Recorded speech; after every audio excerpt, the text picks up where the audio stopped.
est 7h sur l'ensemble du territoire national. RFM matin, la première partie. Nous accueillons Ismaël Camara, bonjour. Bonjour Lisa.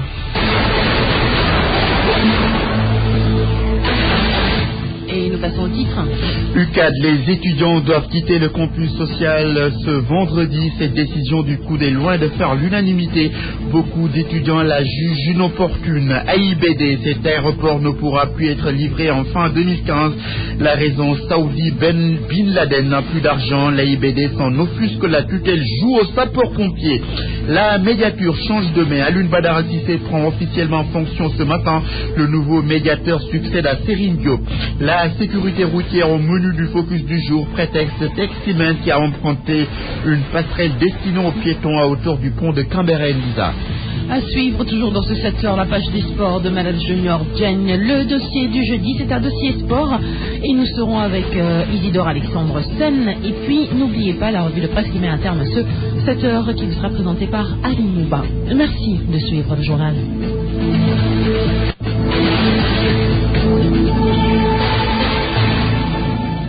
Et nous commençons avec cette importante saisie de ciment à Touba. L'info vient de tomber, Elisa. Une centaine de tonnes de ciment destinées à l'exportation a été saisie à Touba. La gendarmerie a mis la main sur 6 personnes. Elles seront déférées au parquet aujourd'hui. Les détails avec Mohamed Jodiop. C'est une saisie importante de ciment destiné à l'exportation dans la ville de Touba ce mercredi. Les gendarmes de la brigade spéciale de la ville ont réussi ce coup contre les contrebandiers en immobilisant les 3 camions qui transportaient au total plus d'une centaine de tonnes destiné donc à l'exportation. Le ciment destiné à l'exportation est exonéré de toute taxe, ce qui fait un énorme manque à gagner pour l'économie nationale. Les chauffeurs et les convoyeurs au total, au nombre de 6, seront déférés au parquet de Diourbel dans les toutes prochaines heures. Le trafic de ciment destiné à l'exportation est très courant à Touba environ. Il y a quelques mois, une importante quantité de ciment a été également saisie par les gendarmes de la ville. Mohamed Jodiop, Touba, RFM. Sur RFM au moins, on a des informations sûres et utiles. RFM, la radio de toute l'actualité. En plus bref, médiature Serigne Diop, bienvenue à Alioune Badara Cissé. La cérémonie de passation de service entre le nouveau médiateur et son prédécesseur est prévue à 11h dans les locaux de la médiature. Le campus social de l'UCAD sera fermé ce vendredi à 18h. Les autorités du COUD en ont fait l'annonce. D'après elles, c'est pour des raisons d'entretien. La plupart des étudiants s'opposent à cette décision de quitter les pavillons. Seydina Abagé les a rencontrés. Reportage. C'est avec beaucoup d'amertume que les locataires du campus social accueillent cette fermeture annoncée par le COUD. Moussa Diop, étudiant à la faculté des lettres, pense que ce sera difficile pour eux, surtout au niveau social. Anormal de fermer le campus social parce que la plupart des étudiants sont en train de préparer les examens et peut-être qu'ils n'ont pas des familles qui peuvent les accueillir ici à Dakar pour pouvoir préparer leurs examens et autres. Et aussi au niveau des restaurants, ils ne pourront pas consommer le repas aux heures normales. Fatou Kairé estime que c'est des représailles orchestrées par le COUD après le caillessage du cortège présidentiel. La direction du COUD a pris des décisions fermes. Il nous sanctionne à cause des jeux de pierre qui s'est passé lors de l'arrivée du président de la République. Et je pense que nous ne sommes pas fautifs parce que tous les étudiants n'avaient pas participé à ça. De ce fait, si on pouvait avoir une dérogation de 2 semaines, nous laissons le temps de sortir nos bagages, de finir nos examens le 20, ça nous aurait vraiment aidé. Birima Ndiaye, responsable au niveau du COUD, affirme que cette fermeture est avant tout une nécessité sanitaire. Mais le va se fermer. Il y a plus de des milliers d'étudiants dans les chambres. Il faut que tout le monde sorte, qu'on puisse vraiment nettoyer les chambres, désinfecter les chambres. Mais c'est même un problème de santé publique. Pas laisser des universités comme ça continuer 12 mois sur 12, c'est pas possible. Après l'annonce du COUD, les étudiants jugent que la fermeture du campus social ce vendredi ne les arrange pas. Ils demandent à la direction des œuvres universitaires de leur accorder un délai pour passer leurs examens dans la sérénité. Vous l'aurez rectifié de vous-même, donc le campus social de l'université Cheikh Anta Diop de Dakar qui sera fermé le samedi à 18h et non le vendredi. Merci à Seydina Abagé. Les réformes universitaires au cœur d'une conférence. Celle-ci va être animée ce matin à l'école normale supérieure par le ministre de l'enseignement supérieur. Le professeur Marie Tomian va dans la foulée remettre aux élèves, professeurs et psychologues leur diplôme de fin d'études. Aéroport international Blaise Diagne, les travaux de l'infrastructure sont bloqués. La Saoudi Bin Laden Group ne peut plus honorer ses engagements faute de moyens. Conséquence, plusieurs employés ont été licenciés. L'AIBD dénonce cette situation, d'autant que l'aéroport ne sera plus livré en fin d'année 2015.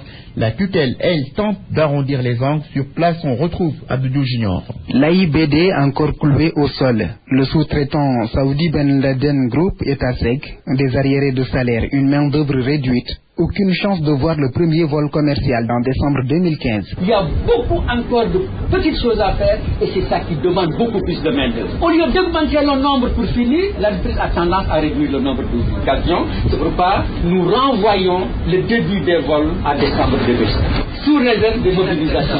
Ce discours du directeur général de l'AIBD, Abdoulaye Mbodj, renseigne sur les réels problèmes notés dans cette infrastructure aéroportuaire. Maïmouna Ndoye Seck, ministre du Tourisme et des Transports aériens. Dans un chantier aussi important qu'un aéroport, on ne peut pas manquer d'avoir des avenants, des difficultés de trésorerie au niveau de la société Saoudi Ben Laden. Nous sommes en train de discuter et très rapidement nous allons trouver les solutions nécessaires pour retrouver le rythme des travaux, puisque les travaux ne sont pas à l'arrêt. On a noté un ralentissement des travaux, mais nous espérons retrouver le rythme normal, sinon augmenter le rythme des travaux pour rattraper le temps perdu. Elle annonce des rencontres pour décanter la situation.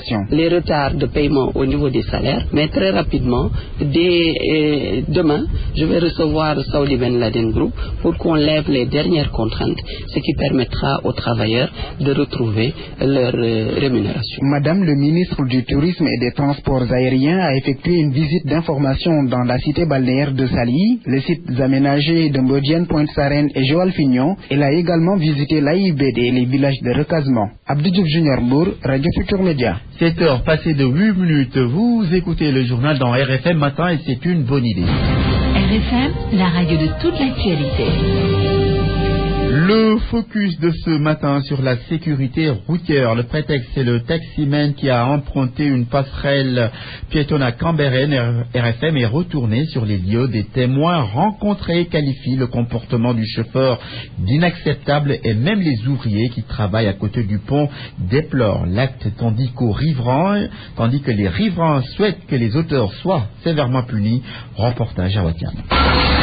L'automobiliste sur la passerelle, Abdou l'a vu. Coincé sur l'ouvrage, le chauffeur a tenté de dégager son véhicule. En acte qu'Abdou dénonce, ce réparateur de chaussures a sa table au pied du pont. Sur le pont, la voiture a eu du mal à traverser. C'est pas normal. On ne parle même pas de voiture. Même les deux roues ne doivent pas emprunter la passerelle. Deux roues, ça peut errer.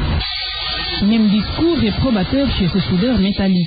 Le fait que Mamadou Samb trouve insolite s'est produit près de son atelier. C'est déplorable comme acte. Vous savez, il a appris ce jour-là, ce ne sont que les véhicules à 2 roues ou à 3 roues qui passent par ce pont. 3 roues. Ibrahima ne semble pas trop surpris par cette pratique périleuse, l'insouciance habituelle des chauffeurs l'explique, selon lui. Les véhicules roulent même sur les trottoirs. Vous savez, les chauffeurs sont têtus et trop pressés. Une voiture sur un pont peut perdre le contrôle et percuter des piétons. Ce riverain lui résume tout par un mot, manque de patriotisme. C'est lui qui a fait ça. Je sais que c'est un analphabète. Sinon, au moins, il aurait appris l'éducation civique. Il crée une insécurité pour ceux pour qui, alors, cette passerelle est réservée. C'est à déplorer, ce bonhomme-là, qu'il soit sévèrement sanctionné. L'instruction doit davantage être accentuée sur le civisme pour éviter ce genre de pratique. D'après certains Sénégalais, d'autres soulignent que seule l'intolérance peut mettre fin aux excès. La plupart des taximens sont indisciplinés et ne respectent pas le code de la route selon les personnes rencontrées par Mantouré. Pour elles, l'État doit sévir. Reportage. Le taxi, jaune-noir qu'il est, s'il ne s'élance pas à la poursuite de clients, quand il voit un client, il s'allait d'un coup sans pourtant clignoter ou bien... il se faufile entre les véhicules. Il n'y a pas à regarder devant, derrière ou... Pas de ceinture. Bon, pas de ceinture, rien du tout, rien. Brave l'interdiction, méprise le code de la route. Parce que premièrement, il respecte le code de la route. Raille les autres conducteurs. Si vous n'y prenez garde, ils vous insultent. Vous insistez, il gare la voiture au milieu de la chaussée et bande les muscles pour en venir aux mains. Une image bien caricaturale du chauffeur de taxi. Pourtant non, nous affirme ce père de famille, ce discours est tendre par rapport à leur comportement, juste effroyable. Il faut surtout qu'ils revoient le comportement, surtout certains d'entre eux, la plupart même d'entre eux. Pour vraiment le Sénégal avancer, il nous faut une bonne éducation. Jeunes comme vieux, sont-ils pareils? Bon, je suis désolé quand même, franchement, parce qu'une personne déjà à un certain âge, qui conduit d'une certaine manière, ça c'est désolant. Et l'entretien du taxi, sont-ils présentables? À l'intérieur, des fois des mauvaises odeurs, le chauffeur un peu crasseux. Bon, c'est dur, bon, ça laisse à désirer. Et l'État dans tout cela? Bon, maintenant, bon, tout le monde sait, hein, maintenant, bon, les policiers généralement, ce qu'ils font maintenant, c'est vrai qu'il y en a qui sont sérieux, qui sont travailleurs, mais il y en a aussi, c'est compliqué, hein. La parole au coupable, un taximan nous sert une réponse à nous clouer le bec. Même yéen ñi seen journaliste yéen dama am na loolu ci yéen am na ci yéen am na suñu def yu dul noonu ak ñu ko ci wax billaay luñu fan. Pour après faire une déclaration consensuelle. Mais tamit duñu taximan rek secteur yëpp la ñuy laal waaw bu ko defee réew mi dox jëm kanam ñun ñëpp. La plupart de ces taximens, leur conduite est tout sauf une bonne conduite. Mantouré, l'État a décidé de sévir contre le taximan, lequel a emprunté la passerelle à piétons à hauteur de la Patte d'Oie. Il a été arrêté et placé en garde à vue. En plus, son permis de conduire lui sera retiré. Bachir Fofana, conseiller technique en communication au ministère des Transports, s'en explique. Il est au téléphone avec Mohamed Talimouba. Donc, ce conducteur de taxi a mis en danger les passagers qui prenaient l'autoroute à péage. Il a mis en danger ceux qui prenaient la passerelle parce qu'aujourd'hui, la passerelle a été dimensionnée pour les piétons et non pour les voitures. Donc, face à cette situation, le ministère des Infrastructures a décidé de réagir. En faisant premièrement, dans un premier temps, il y a une commission qui retire les permis des personnes qui ont fait des infractions au code de la route. Son dossier sera transmis à la commission pour que son permis de conduire lui soit retiré. Deuxièmement, il y a également une procédure de retrait de son livret de conducteur, parce que pour être taximan, il faut avoir un livret de conducteur. Étant donné qu'il a mis en danger la vie des gens, le ministère a estimé nécessaire de demander au ministère de la Justice de le poursuivre. Et comme l'ouvrage appartient à Ageroute et que cet ouvrage aurait pu être endommagé, le ministère a demandé à ce que Ageroute se constitue partie civile dans cette affaire. Mais de façon générale, le ministère travaille à ce que de façon pérenne, les mauvais comportements sur la route soient endigués. C'est dans ce sens que nous travaillons à l'élaboration du permis de conduire à point. Parce qu'aujourd'hui, 92% des accidents de la route sont l'œuvre de facteurs humains. 7h14, nous ouvrons la page des sports de ce journal. Bonjour Malal Junior Gagne. Bonjour Ismaël. Basketball, les Lions reçoivent le drapeau national, c'est ce matin.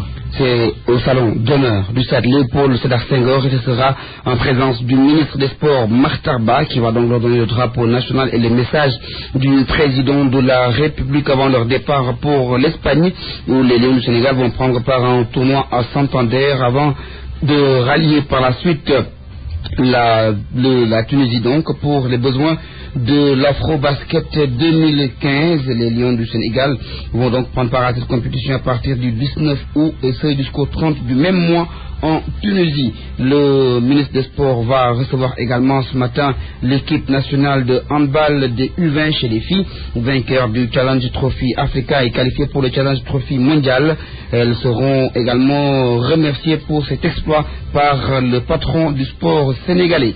Le basket, c'est également les demi-finales des playoffs Ismaël Kamara chez les filles. Et la finale, c'est en Saint-Louis. Non, la finale, c'est Saint-Louis. Saint-Louis en finale, plutôt. Tout court. Voilà, Saint-Louis en finale tout court, avec donc deux équipes qualifiées pour la ville de Saint-Louis. L'équipe de Saint-Louis Basket Club contre l'université Gaston Berger de Saint-Louis. C'est une première en finale du championnat national que deux équipes de Saint-Louis se retrouvent à ce niveau de compétition. Hier, les étudiantes de l'université Gaston Berger de Saint-Louis ont réussi à éliminer le Dakar Université Club à Dakar. Après avoir battu les UGS par 12 points d'écart à Saint-Louis, les Saint-Louisiennes ont perdu seulement avec 7 points d'écart, 59 à 40, 46 à 50. 56 à 49 donc, ce qui permet à l'équipe de l'Université Gaston Berger de Saint-Louis de se qualifier en finale. Alors que donc du côté de l'entraîneur de l'équipe de Saint-Louis, on le prévoyait puisque depuis 2-3 années, l'équipe de l'Université Gaston Berger de Saint-Louis ne cesse de grandir avec des joueuses de talent qui ont rejoint le groupe et travaillent à rivaliser avec les grandes équipes du championnat national, à savoir le Dakar Université Club, l'équipe de Saint-Louis Basket Club et le Giraffe. Pour son entraîneur Biran Gaïdi Birou, ce n'est que le fruit d'un long travail. Il est au micro de Solechan. On avait mis un projet en place et de moins de 5 ans, de jouer au moins une finale et de gagner, de remporter une équipe dans les 5 ans. Et de mettre en place une bonne équipe. Comme j'ai eu à le faire avec l'équipe masculine de l'UGB et l'équipe féminine de Saint-Louis Basket Club. C'était un charme et une récompense. Parce que c'était trop difficile, mais c'est une récompense. Alors ici dans le centre Saint-Louis, qu'est-ce que vous en dites? Bon, sur le plan sportif purement, moi je crois que c'est normal. Au niveau de Saint-Louis, par rapport au basket, il y a une constance. Les gens travaillent au niveau de la petite catégorie et au niveau des équipes aussi. Les gens, tant soit peu, essayent de mettre en place une bonne organisation. Moi, je crois que c'est la récompense d'un travail de longue durée. Aujourd'hui, elles étaient meilleures que nous, mais les filles étaient déterminées à se qualifier en finale. À se qualifier en finale à Saint-Louis. Hier, l'équipe de Saint-Louis Basket Club a dominé le Diarra. C'était au stadium Joseph Gaye de Ndartout. Mohamed Nabissila. Le Saint-Louis Basket Club a confirmé sa domination sur le Giraffe en battant les Dakaroises par 66 à 57 après leur victoire à l'aller. L'important c'était de gagner le match, même si c'est 2 points, c'était de gagner le match. Et nous, on était sûr qu'on ne va pas perdre sur notre terrain. Le coach saint-louisien El Diop y est allé avec sa stratégie en ménageant ses joueuses. On n'avait pas besoin de physique, de trop physique pour gagner ce match-là. On avait beaucoup besoin d'avoir la tête sur nos épaules, de bien gérer le match. Et pour ne pas se fatiguer aussi, pour ne pas aussi encourir des blessures pour la finale. Le Saint-Louis Basket Club sur 2 tableaux de finale avec une affiche particulière pour le championnat play-off. La Coupe du Sénégal, on va tout faire pour garder notre titre. Une coupe qu'on garde depuis 5 ans maintenant. Et maintenant, le championnat surtout, c'est ça qui nous intéresse le plus. Parce que depuis pratiquement 4 ans, le Saint-Louis Basket Club n'a plus gagné le championnat. Mais l'important c'est quoi? C'est surtout pour cette saison de remporter la Coupe du Sénégal. Justement, une affiche saint-louisienne 100%. Agré le Saint-Louis Basket Club, Infam Saint-Louis. Mohamed Nabissila. Merci Mohamed Nabissila. Football, le parrain des générations foot salue le premier trophée du centre. Il s'agit de Youssou Ndour qui est le parrain et donc président directeur général du groupe Futur Média après la victoire des générations foot en finale de la Coupe du Sénégal face à l'équipe de Casa Sport sur le score de 4-3. Youssou Ndour a rendu visite au club qui est basé à Déni Biramdaou. Il leur a également offert une enveloppe de 10 millions de francs CFA pour saluer leur performance. Mamoudou Fall. 4 trophées sur la table de Youssou Ndour, parrain de l'Académie Génération Foot. Les vainqueurs de la Coupe du Sénégal ont tenu à faire le déplacement pour présenter à leurs parrains les trophées qu'ils ont remportés cette saison. Il y a la Coupe du championnat, là où on est arrivé premier. Et là, on va accéder en L2. Tout cela est le fruit d'un dur labeur, ce qui pousse même le manager général à solliciter une augmentation du budget afin de mieux préparer la Coupe CAF, Olivier Perrin. Et qu'on a une vraie valeur sociale aujourd'hui dans la société, on le sait, on ne l'oubliera pas, même si on monte en Ligue 1 ou plus tard, même si on va jouer la Coupe d'Afrique, en remerciant évidemment tout le monde, et puis en espérant qu'on grandisse encore à tous les niveaux, au niveau du budget, parce que c'est important, et parce que le budget permet de faire des choses encore plus importantes. Très fier du parcours de l'équipe dont il est le parrain, Youssou Ndour a offert à l'Académie une enveloppe de 10 millions tout en rappelant aux joueurs le sens du partage. C'est une longue histoire, donc je vous remercie et vous dis qu'on va donner 5 millions à l'équipe. On va donner 5 millions aussi pour Génération Foot. J'aime le football. Un joueur aujourd'hui qui réussit, qui sort de chez nous, ce joueur-là doit penser toujours aux gens qui sont restés là. Vous allez là-bas, vous gagnez un peu plus d'argent, vous appuyez, c'est un engagement moral. Le manager général de l'Académie Génération Foot a profité de l'occasion pour annoncer la création d'une structure sanitaire à Déni Biramdaou et l'ouverture d'une école privée. Mamadou Fall, on termine avec les finales des phases nationales par région. C'était hier à Demba Diop. Chez les juniors, Dakar a conservé son titre après sa victoire sur Saint-Louis d'1-0. Chez les cadets, Dakar a également battu celle de Ziguinchor sur le score de 2-0. termine avec le retour de Issi Adja, l'international sénégalais qui retrouve la Ligue 1 française après avoir fait des piges en Turquie et au Qatar. Il a rejoint l'équipe du Gazélec Ajaccio pour un contrat d'1 an. Il rejoint ainsi un autre international sénégalais, Kader Mangane.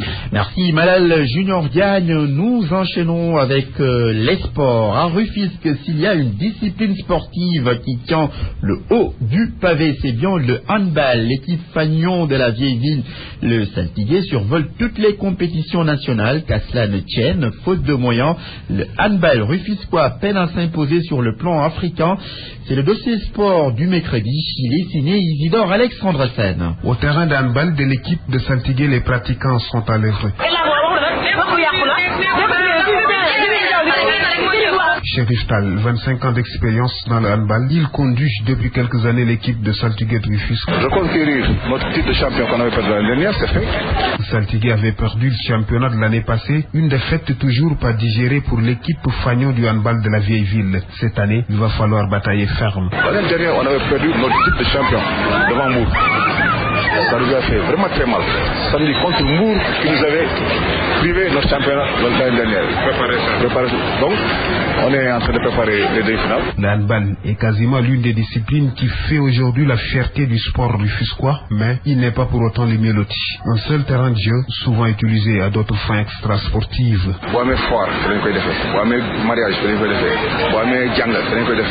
J'ai resté 12 jours entraîné. Saltigué, une équipe pleine de ressources humaines, mais presque dépourvue de moyens financiers. Pas de soutien ni de motivation.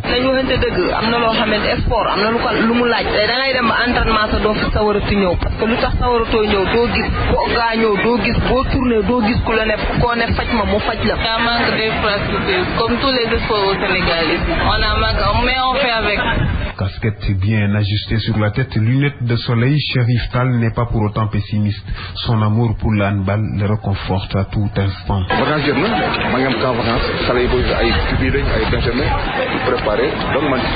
L'équipe de handball de Rufisque, seule formation sénégalaise présente à la 38e édition de la Coupe d'Afrique des clubs de handball dames au mois de mai 2015 à Libreville, a besoin de la synergie de tous les Rufisquois. Au-delà, le handball sénégalais est à soutenir, surtout en ce moment où notre pays participe au Challenge Trophy qui se déroule en Éthiopie. Isidore Alexandre-Sen, Rufisque, RFM.